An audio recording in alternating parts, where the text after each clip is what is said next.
We are worried. We received a briefing today. Of course, as has often been the case in Brexit, things have been drip-fed through the media, and they are very major changes, despite Boris Johnson's protestations that they're not a big deal. They are, and it's a frustrating day for people in Northern Ireland, as they know that this isn't really about us or our economy or the welfare of people. It is more about internal Conservative Party issues, but it's a worrying day because it creates even more uncertainty for people. It's a move that has been clearly rejected by a clear majority of MLAs in a joint letter signed by at least 4 parties to the Prime Minister today, and it has been, as your package outlined, rejected by businesses as well. Everybody acknowledges that the protocol can be evolved and can work a little bit better, but unilateral action, tearing it up, just unevens the playing field even further for businesses, and it's just pumping yet more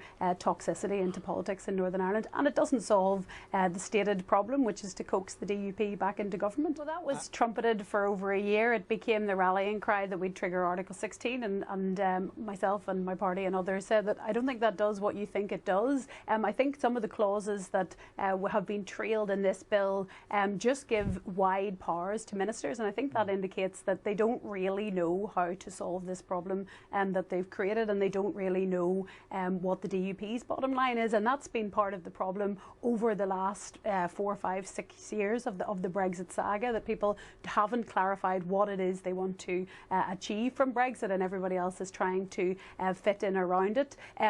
It is fair to say I don't believe that the tests that Theresa Villiers and others say have been met on Article 16 have been met. There isn't widespread societal disruption at all. Businesses, as your package demonstrated, are to the best of their ability getting on with things, but what they say is we want stability. Yes, there is a problem. Many unionists are hurt by it, and they have a right to be, because Boris Johnson told them directly and explicitly that there would be no sea border, and in the first few weeks of operation that there wasn't a sea border, despite what their eyes were telling them. So people do feel discombobulated and let down, but there is certainly no consent and no consensus in Northern Ireland for this very substantial move and for a unilateral tearing up of the protocol. Despite a lot of rhetoric about consent and the views of people in Northern Ireland, there's nothing actually in the bill, as far as we've been said, that actually improves any of the democratic oversight and the operation